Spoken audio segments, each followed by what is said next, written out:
누가복음 6장 28절부터 27절부터 38절까지 읽겠습니다. 27절부터입니다.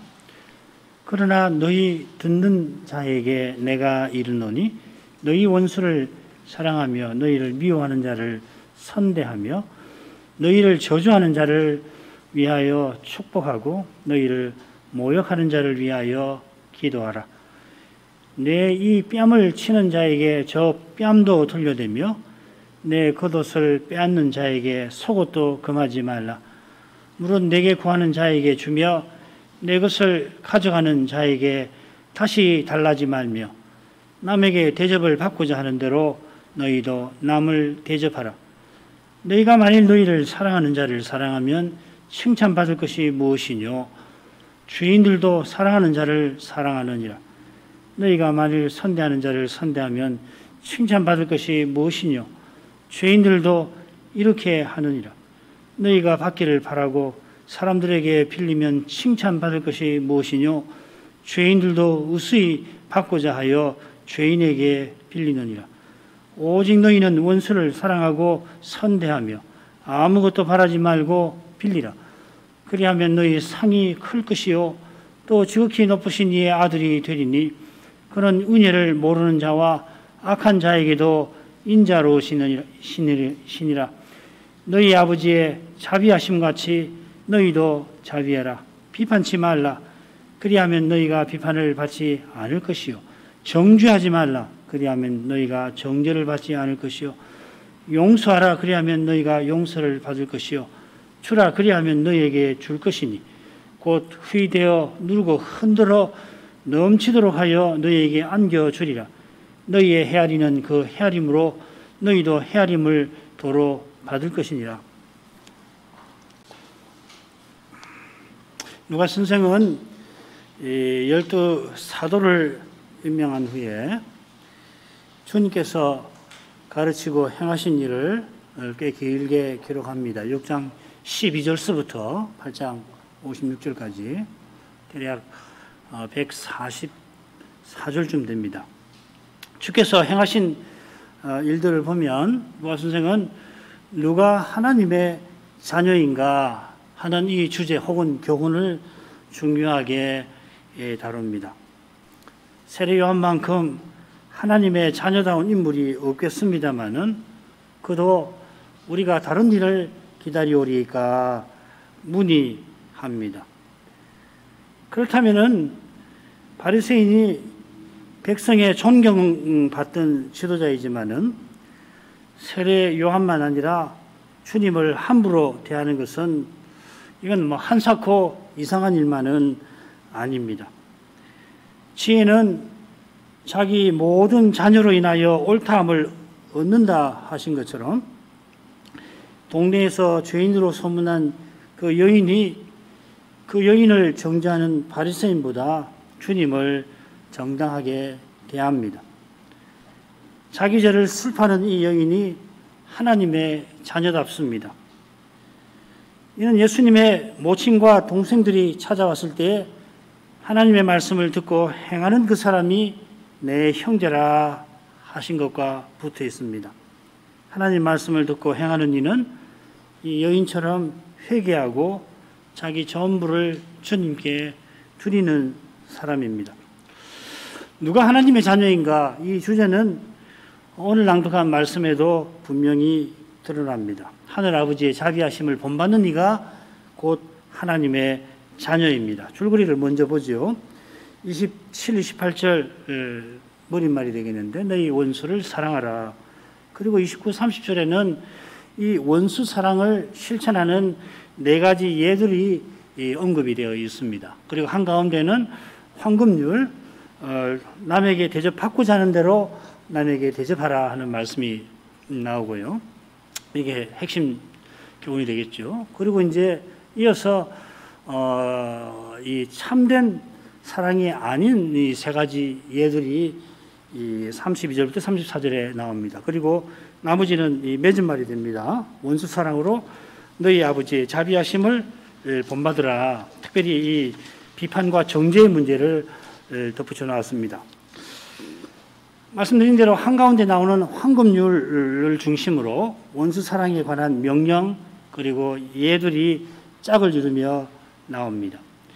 이 원수를 사랑하라는 명령은 결국 하늘아버지의 자비하심을 본받으라 하시는 겁니다. 하나님 아버지께서는 은혜를 모르는 자와 악한 자에게도 인자하십니다. 우리가 본래 악한 자고 우리가 은혜 모르는 그런 사람들입니다. 이 사실을 명심하는 이는 비판하지 말라, 정죄하지 말라 하는 명령이 형제도 미워하기 쉬운 우리에게 절실한 것임을 공각할 것입니다. 27, 28절을 읽겠습니다. 그러나 너희 듣는 자에게 내가 이르노니 너희 원수를 사랑하며 너희를 미워하는 자를 선대하며 너희를 저주하는 자를 위하여 축복하며 너희를 모욕하는 자를 위하여 기도하라. 그러나 하시며 새로운 주제로 주께서 넘어가십니다. 이 새로운 주제는 이 앞선 주제와 붙어 있죠. 바로 앞선 주제에서 주님께서 저희 조상들이 거짓 선지자들에게 이와 같이 하였다 이렇게 끝맺으셨습니다.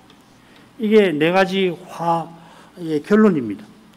여기 저희는 단연 바리새인인데 저희 조상들이 거짓 선지자들은 칭찬하고 참 선지자는 죽였습니다. 저희도 조상들처럼 사도와 제자들을 미워하고 배척할 것입니다. 그러나 곧 그들이 그렇게 할 것이지만은 그러나 너희 원수를 사랑하라 하십니다. 이는 하나님의 원수는 미워하지만 너희 원수는 사랑하라 하는 이 통상적 해석을 다시금 생각하게 만듭니다. 주님께서 너희 듣는 자들 하시고 내가 이른다 하십니다. 주님께서 염두에 두신 너희는 사도와 제자만 아니라 예수님의 말씀도 듣고 병 고치러 온 무리도 포함되는 것 같습니다. 그처럼 이 평지복음 끝에 가보시면은 내 말을 듣고 행하는 자와 듣고 행치 아니하는 자가 나옵니다. 당연히 듣지 않는 자는 주님의 말씀을 듣지 아니하는 자일 텐데 주님이 굳이 내 말을 언급하지 아니하십니다. 이것은 네 가지 복에 이어 네 가지 화를 말씀하실 때에도 너희라 하신 것과 붙어 있습니다. 사도도 주님의 말씀을 듣고도 화를 당할 수가 있겠지만 가룟유다처럼 무엇보다 몰려든 무리에게 화를 경고하신 것이겠죠. 원수 사랑을 말씀하실 때도 사도들을 염두에 두시지만은 사도를 미워하고 핍박하게 될 이들에게 주의하신 것이라 생각됩니다. 앞서 생각한 대로 주님께서 너희 원수는 너희를 미워하고 모욕하는 이들입니다. 오전에 살핀 22절에 미워한다는 표현이 나오고 모욕과 비슷한 욕한다는 표현이 나오죠. 그 22절에 너희 이름을 악하다 하여 버리는 것은 여기 저주와 비슷할 겁니다. 너희 이름이라고 했는데 너희 이름들이라고 되어 있지 않고 너희 이름 단수라고 되어 있습니다. 그러니까 사도나 제자 개인 이름이 아니라 그리스도인을 암시하는 것 같습니다. 저주하는 것은 도무지 같은 하늘 아래 살 수 없고 영원히 심판받아야 할 자로 대하는 것입니다. 이런 저주는 공회와 유대인들이 주님과 사도와 초대교회를 핍박한 것과 붙어 있습니다. 아울러 모욕도 그리스도 안에 있는 신자의 선한 행실을 욕하고 비방하는 것입니다. 이런 핍박은 인자를 인하여 발생하는 겁니다. 잘 몰라서 미워하는 이들도 있겠습니다만은 기독교를 말살하고 핍박하는 이들을 분명히 가리킵니다. 주님께서 이런 악한 원수를 사랑하고 선대하고 축복하고 위해서 기도하라 명하십니다. 원수로 대하는 이들을 사랑하고 미워하는 이를 선대하고 저주하는 이에게 도리어 축복하고 모욕하는 이를 위하여 기도하라 하십니다. 원수들이 행하는 것과 정반대로 행하라 하십니다. 그들이 행하는 것이 악이니 우리는 선을 행하라 하십니다. 그들이 우리에게 악을 행하지만은 우리는 그들에게 선을 행하라 하시는 것입니다. 어쩌면 그들이 악을 행하니 우리들어 선을 행하라 하시는 것 같습니다. 이것은 보복하는 심정과는 다릅니다. 원수들은 보복하는 심정으로 악을 행합니다. 사도의 전도에 신자의 선행에 자기의 죄와 악이 드러나니까 자기의 악을 드러난다고 해서 거기에 악을 가하는 것입니다. 주님께서 그런 악을 선으로 갚으라 하십니다마는 이는 사람이 뭘 바로 잡으려고 하는 보복과는 다릅니다. 그런 보복의 마음에서는 주님께서 명하시는 사랑과 선대와 축복과 기도가 나올 수가 없습니다. 보복은 받은 대로 갚아주는 거고 실은 받은 것 이상으로 되갚는 것입니다. 받은 것 이상으로 되갚는 것은 받은 악을 견디지를 못하기 때문입니다. 이는 자기를 하나님처럼 아니 심판자이신 하나님보다도 높이는 태도인 것입니다. 하나님께서는 행한 죄만큼 갚으십니다. 이는 죄인을 위하여 친히 죄책을 담당하시는 사랑과 딱 붙어 있습니다. 하나님께서 독생자도 아끼지 아니하고 내어주시는 분이라 죄인을 의롭게 심판하시는 것입니다. 이런 사랑이 없다면 심판은 분명 잔인할 것입니다. 이런 사랑 없이 되갚는 사람은 원수를 사랑하라는 주님의 명령을 결코 받들지 못합니다. 그처럼 주님의 명령은 원수도 자기처럼 사랑하고 선대하고 축복하고 기도하기를 바라는 심정으로만 받듭니다. 이것이 바로 이 단락 한가운데 나오는 황금률의 핵심일 것입니다.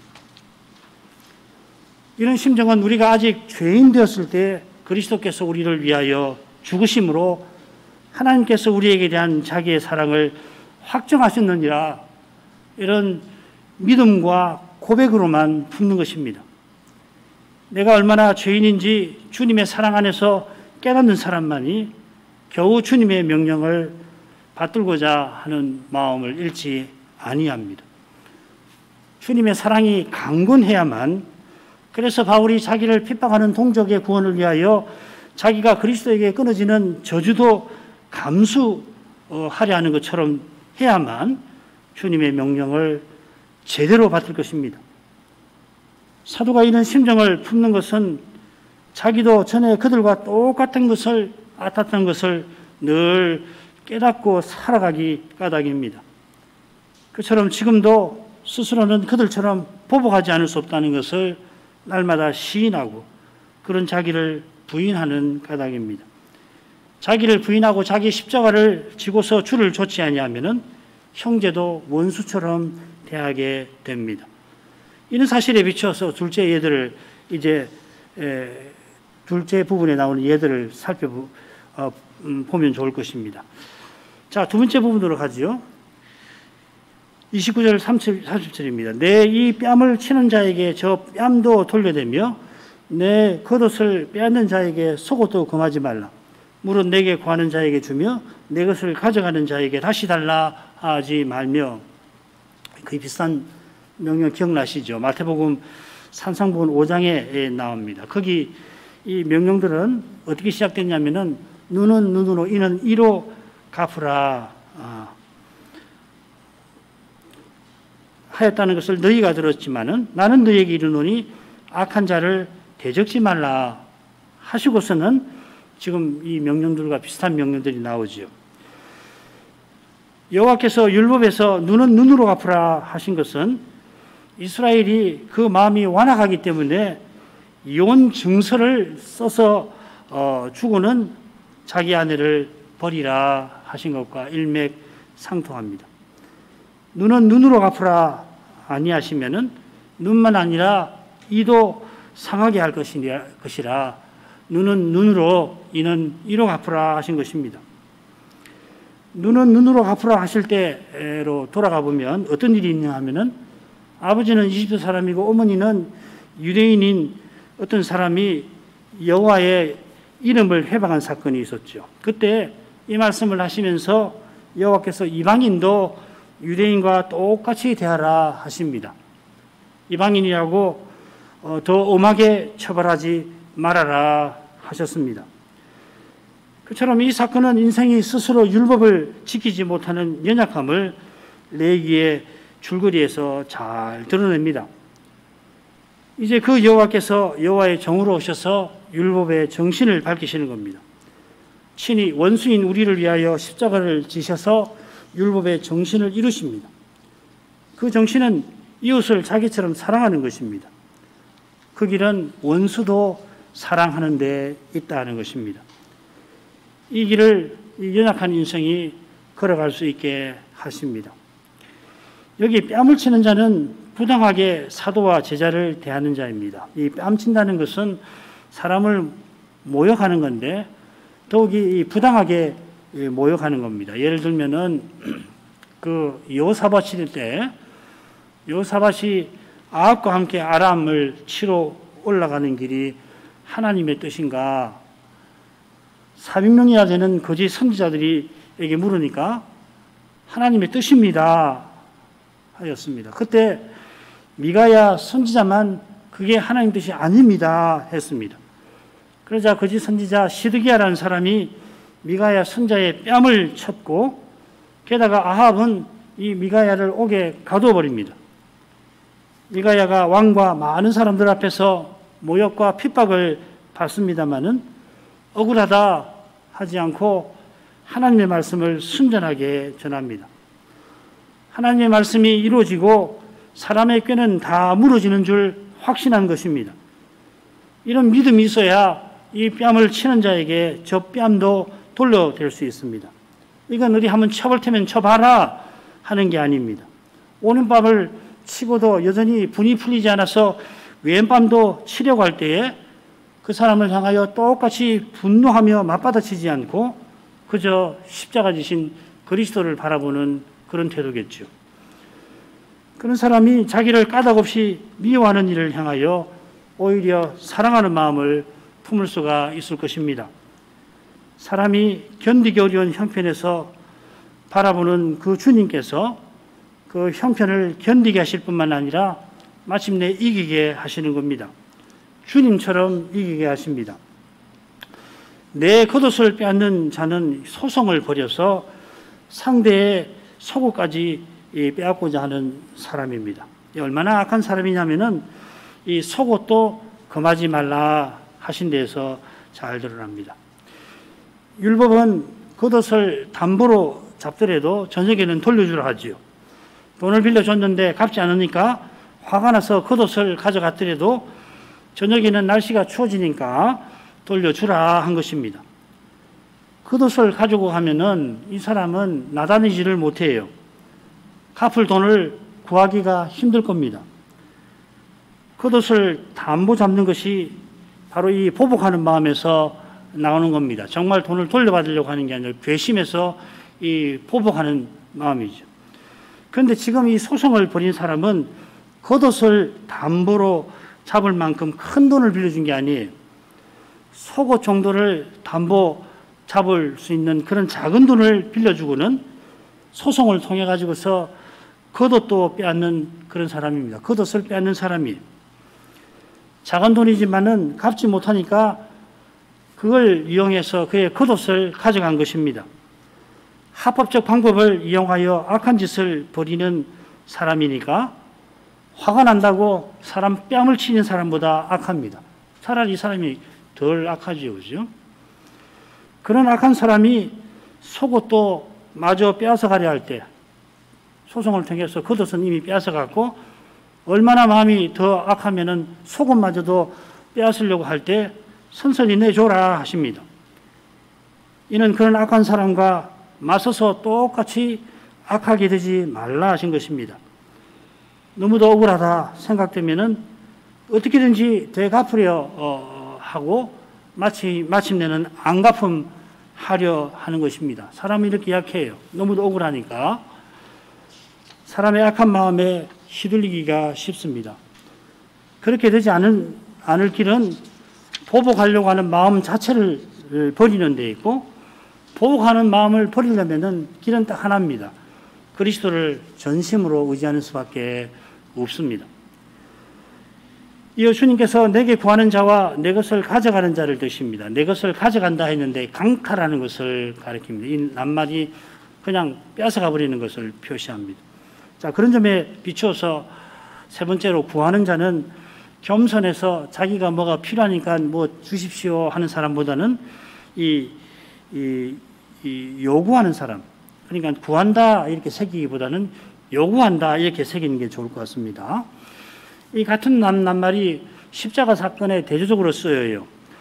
대제사장들에게 사주받은 군중들이 예수님을 십자가에 못 박으라고 빌라도에게 요구합니다. 예수님이 결국 십자가에 돌아가시고 난 다음에 아리마대 요셉이 역시 빌라도에게 가서 예수님의 시신을 주십시오 구합니다. 지금 주님께서 말씀하시는 구하는 자는 군중처럼 부당하게 요구하는 자일 것입니다. 그처럼 요구하는 자는 다른 사람의 것을 빼앗아 가져갑니다. 이런 일은 당시 악한 공권력이 자주 행하는 겁니다. 마태복음에는 이런 예가 나오죠. 억지로 오리를 가게 하는 자에게 심리까지도 가라. 이 공권력이 이 부역을 지우는 억지로 강제 부역을 요구하는 경우죠. 이렇게 강제로 부역시키는 국가는 세금이라는 명목으로 백성의 것을 강탈합니다. 이렇게 악한 국가에서는 힘 있는 사람들이 이런 일을 종종 하는 법입니다. 그런데 주님께서 뭐라고 말씀하시냐면 무릇 구하는 자에게 주라 하십니다. 한 사람이 부당하게 요구해도 그 요구를 받아들이는 것은 어렵습니다. 그런데 주님께서는 누구라도 그렇게 하면은 요구하는 대로 주어라 하십니다. 당장에 성난 군중이 주님을 십자가에 못 박으라고 한 그런 요구도 그저 받아들이라 하시는 건 결코 아니겠죠. 하나님의 뜻을 거슬러 행하라고 요구할 때는 몸은 죽여도 영혼은 죽이지 못하는 사람을 두려워하지 말 것입니다. 주님께서 명령하시는 것은 기꺼이 양보하라 하신 것입니다. 그리스도 외에 무엇이든지 양보하는 그런 마음으로 살아라 하시는 겁니다. 그리스도 외에는 사라지고 없어집니다. 지금 주신 선한 것들은 그리스도를 드러내는 수단입니다. 그리스도의 성품과 사랑만 남는 겁니다. 잘 생각해 보십시오. 뭐가 남는지. 돈, 직장, 명예, 건강 등등등. 그 자체가 남는 거 아니잖아요. 그리스도의 성품과 사랑만 남는 거고 그걸 위한 방편에 불과한 것이죠. 다른 것은 마땅히 사라지고 없어져야 합니다. 해 아래서는 온갖 선한 것이 우리에게 있어야 합니다마는 신자는 그 모든 것을 내 것이라 여기지 아니할 것입니다. 그래야 곳간에 소출이 차고 넘쳐도 하나님께는 부여치 못했던 어리석은 부자와 달리 그리스도 안에서 모든 것을 이미 얻고 누릴 것입니다. 이런 정신이 안식년과 희년의 빚을 탕감해주고 땅을 돌려주는 규례에 담겨 있습니다. 형제의 빚을 탕감해주고 형제가 판 땅을 돌려주는 것은 언약의 땅에서 기업을 얻게 하신 사랑에 감사하는 거고 장차 영원한 기업 주실 약속을 소망하는 것입니다. 이런 감사와 소망이 없이는 결국 가옥에 가옥을 연하고 밭에 밭을 더하여서 심지어 빈틈이 없게 하여 이 땅 가운데서 홀로 거하려 하게 될 것입니다.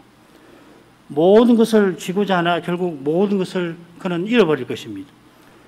그런 사람은 하나님 나라에 들어가지도 못하고 들어간들 거기 살지 못합니다. 주를 위하여 자기 목숨을 잃는 자는 얻으리라 하신 이 말씀을 결코 가볍게 대해서 안 될 것입니다. 하나님 나라는 이런 말씀으로 세워집니다.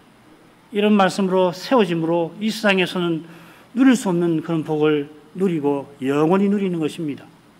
달리는 이런 나라는 세워지지 않습니다. 세워질 수가 없습니다. 31절로 합니다. 남에게 대접을 받고자 하는 대로 너희도 남을 대접하라. 산성봉헌에 나오죠. 7장 12절에 나옵니다. 이게 어디서 나오냐면은, 그러니까 7장 1절부터 11절의 내용이 뭐냐면은, 눈에 들보가 들어차 있어서 남을 판단하는 그런 일을 경고하시고, 그리고 개나 돼지 같은 거짓 선지자들이 교회를 공격하는 일이 일어날 것이다 경고하신 다음에, 그럴 때 하늘아버지께 좋은 것 하나님 나라를 구하라 하셨지요. 이게 마태복음 7장 1절부터 11절 말씀입니다. 그런 다음에 이 황금률이 나옵니다.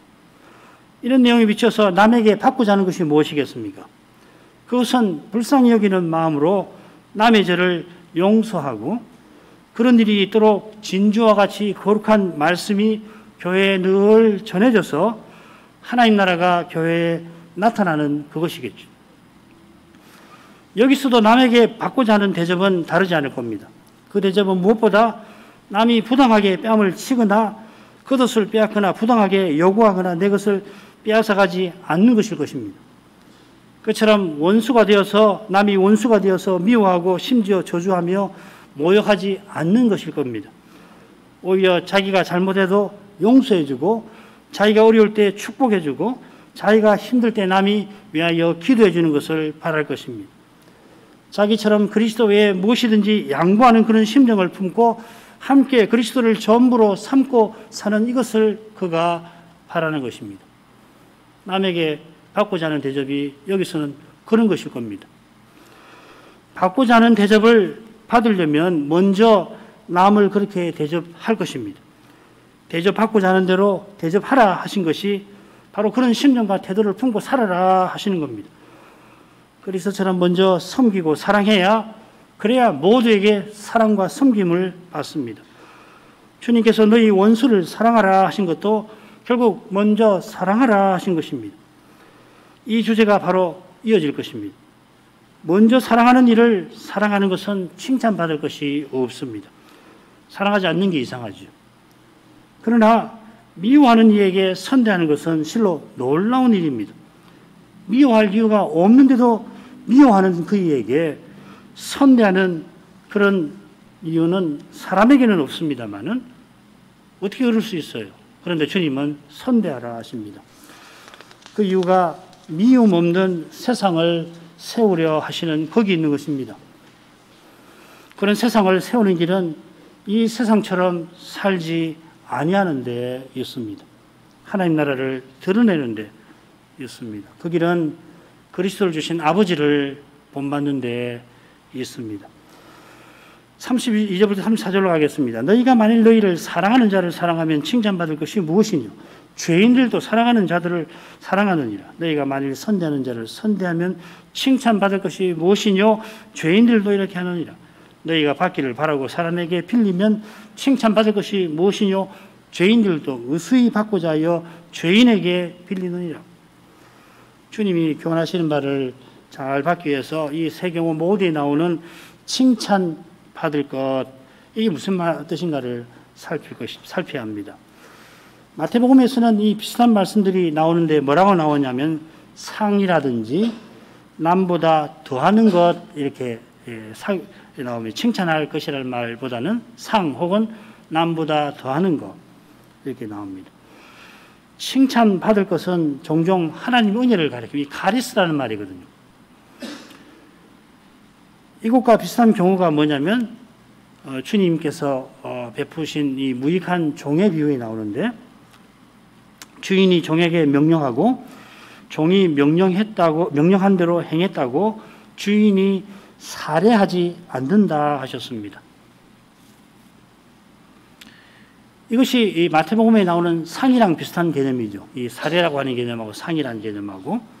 마지막으로 누가 선생은 어린 예수님께서 하나님과 사람에게 사랑스러워 가셨다, 이렇게 합니다. 여기 같은 낱말이에요. 돌려받기를 바라고 빌려주는 것이 죄인이 하는 일이라 하시니까, 여기 카리스는 이 칭찬받을 만한 일이라고 하는 것은 이 하나님 앞에 사랑스러운 것이라 보는 것이 좀 더 나을 것 같습니다. 자기를 미워하는 자를 사랑하면 하나님 앞에 사랑스러운 모습입니다. 하나님의 사랑을 나타내시고 싶은 모습입니다. 그처럼 주님께서 잘했다 칭찬하실 것입니다. 얼마나 기쁜 일인지 몰라요. 장차 그때 잘했다 칭찬하시며 모든 이에게 사랑을 받게 하실 겁니다. 미움을 받았지만은 이제부터는 모든 사람에게 사랑을 받으라. 주님의 사랑을 충만히 받게 하실 것입니다. 자기를 미워하는 자를 사랑하는 일이 죄인들이 빌려준 대로 똑같이 받고자 죄인에게 빌려주는 그 일과 대조를 이루고 있죠. 돌려받으려고 빌려주는 것이, 여기 빌리면 이 죄인에게 빌리느니라 하는 말은 빌려준다는 말입니다. 이전에는 빌려준다는 말을 빌리다 이렇게 썼습니다. 지금은 뜻이 바뀌었죠. 그죠? 돌려받으려고 빌려주는 것이 죄인들의 사회에서는 칭찬받을 만한 일이 되지요. 이 악한 사회에서는 돌려주지 않으려고 빌리는 사람도 많고 빌려준 이상으로 돌려받으려고 하는 사람도 많습니다. 그래서 국가에서 법으로 규제하지 않습니까? 무슨 대부업체가 특별히 폭력배들하고 이 연루 손잡고서 악하게 돈을 빌려주고는 그 이자를 고리로 뜯어내는 일이 많잖아요. 너무 심하니까 국가에서 그걸 막고, 좋은 국가는 그걸 막습니다만은 그렇지 못한 사회에서는 가난한 사람들이 얼마나 고통을 받는지 모릅니다. 이런 사회에서 돌려준 만큼 돌려받는 사람은 칭찬받을 만할 겁니다. 그리고 이런 일이 있는 이유가 하나님의 선하심에 있습니다. 하나님이 온갖 선한 것을 매 순간 주셔서 죄인의 사회에도 이런 공정한 일이 있습니다. 하나님께서 이렇게 불공정을 막아주시니 여전히 세상이 유지가 되는 겁니다. 하나님의 선하심이 아니라면 이 세상이 그 많은 불공정 때문에 잠시도 견디지 못하고 무너질 것입니다. 이 세상이 이날에도 되게 하시는 이유는 그리스도처럼 원수를 사랑하는 그 사회에 있습니다. 우리가 원수되었을 때 그리스도께서 우리를 사랑하셨는데 우리도 이 그리스도를 본받게 하시는 것입니다. 주님께서 원수인 우리를 사랑하셔서 목숨을 버리신 것처럼 주님을 본받는 길은 오직 자기 십자가를 지고 걷습니다. 이 길이 죄의 권세를 이기는 유일한 길입니다. 그만큼 힘든 길이지만 힘든 그만큼 복된 길입니다. 주님께서 이 길을 여시고 걷게 하십니다. 그 길은 오직 그리스도를 전부로 삼는 데서만 그 길은 보일 겁니다. 다른 데서는 그 길이 안 보입니다. 얼마큼 하죠? 걸어가신 아버지 그리스도를 통하여 죄인을 자녀로 삼아주신 뜻이 무엇인지 이날에 조금 살피게 하십니다. 그 뜻이 너무도 높고 거룩하여서 사람이 스스로는 그 뜻을 깨닫지도 받들지도 못하겠습니다. 이 세상에서는 그런 일을 생각할 수도 없고 생각 한들 행할 수조차 없습니다. 그러나 하늘 아버지께서 이 순간에도 이 세상을 이만큼 보존하시는 듯이 그리스도처럼 원수를 사랑하는 이 거룩한 사회에 있음을 믿습니다. 이 거룩한 사회는 오직 그리스도께서 약속하신 대로 친히 세우심을 고백합니다. 달리는 이 거룩한 사회가 세워질 수가 없습니다. 사람에게 있는 것으로는 결코 세워지지 아니합니다. 오직 그리스도의 생명으로만 세워집니다. 은혜로 그 생명을 받은 자들이 성신을 의지하여 그 생명을 살아내는 바로 거기에 이 거룩한 사회가 나타납니다. 이 거룩한 사회는 오직 그리스도께서 전부 되시는 그런 세계인 줄 압니다. 이 거룩한 세계를 위하여 주님이 십자가를 지심을 이제 기억합니다. 이 거룩한 사회를 간절히 바라지만은 바라는 만큼 이 사회를 맛보지 못하는 데에서 심지어 이런 사회가 이 세상에 이 역사에 과연 있기나 한지 의심이 들 때마다 부활하신 주님을 바라보게 하옵소서. 그 주님이 친히 그 나라를 세우고 계시는 것을, 그런 세계가 눈앞에 잘 보이지 아니하는 바로 그 사실에서 성신으로 말미암아 꼭 깨닫게 하옵소서. 바라는 만큼 맛보지 못하는 것은 장차 맛보게 하실 때에 바라는 것을 훨씬 넘어서는 것임을 알게 하시는 데에 있음을 믿습니다. 이날에도 다시 오시는 그리스도를 기다리게 하옵소서. 예수님의 이름으로 기도합니다. 아멘.